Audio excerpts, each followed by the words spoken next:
Hi everyone. I have many friends. I had many friends. So, what was the reason for the shift from have to had? There might be many reasons.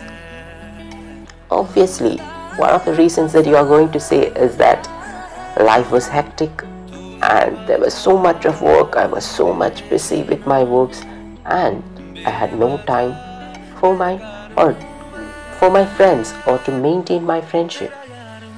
Yes, it's a valid point also, because when it comes to work we can't avoid that and we take so much of time and pressure to complete the works given in a given time period. So what is the second reason? Obviously, in this time it's the outbreak of coronavirus that wants us to have social distancing, and because of that we can't go to parks, pubs, we can't meet with our friends, go out and have some games. So that is also a valid reason. Now when you are traveling from one place to another, or you are settling down in some hostel, or nowadays the tendency is to stay abroad or settle there itself, so that also have contributed from this shift from have many friends to had many friends. When you consider that these changes are acting as a barrier for your existing friendship, but it is also providing you an opportunity to meet new people and make new friendship, that also cannot be ruled out. But there are some friends which we call as the BFF category, that is best friends forever, who withstand all these tests given by time and pass all the tests in flying colors. When several of our friendships fail in this test, they are the ones who are always with us and always stay by our side. So let us see such an instance of friendship from the chapter A Shipwrecked Sailor, written by Gabriel Garcia Marquez.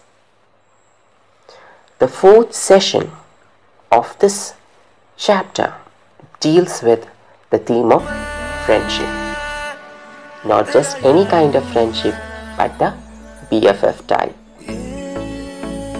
ये दोस्ती हम नहीं छोड़ेंगे, तोड़ेंगे दम मगर तेरा साथ नहीं छोड़ेंगे. That kind of a friendship, that even if death comes, we are going to stay with our friends. We are going to be by their side. That kind of a friendship is reflected in this paragraph 4 of the chapter. Let's see who all are the crew members, or who all are those besties.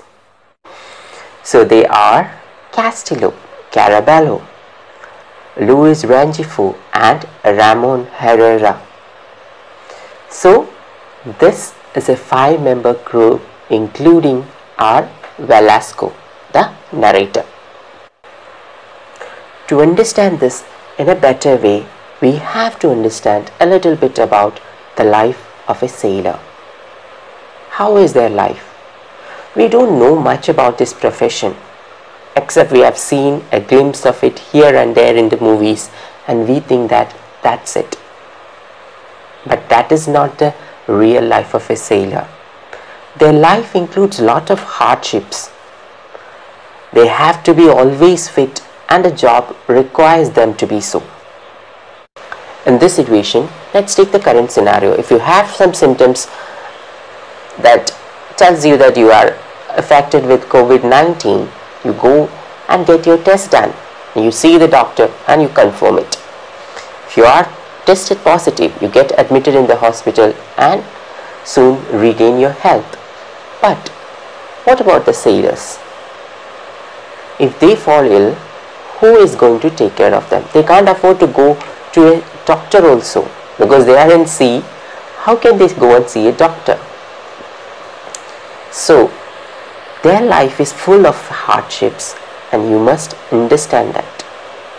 And they create a friendship with the other crew members because their life is dependent on each other. They cannot afford to make a single mistake because it will have dire consequences. These sailors are always there to provide humanitarian support to remote places. They play a huge role in trade and commerce. But their life is always at the mercy of the seas. It depends on how the weather is, how the sea behaves, what are the changes happening, and they can't do anything about it. But there's a beauty in this profession. There's no caste, there's no religion, and there is no country in this profession. You are constantly traveling from one country to another. You are getting acquainted with new cultures, and you are meeting new people. You are getting a lot of experience from them, and these are the humanitarian value that everyone should imbibe. Now, there's one more fact that you have to take into consideration. It's not that huge cruise ship that you now see. It's a small ship. Imagine only 5 people are there. So, it is at that time and it's a small ship. Velasco was trying to save the other shipmates, even though his condition was not a good one. Because we have seen in the last paragraphs that he was also very much tired, weary, unable to move, not even able to sit up properly. But he took the oar and was rowing towards them, trying desperately to save them.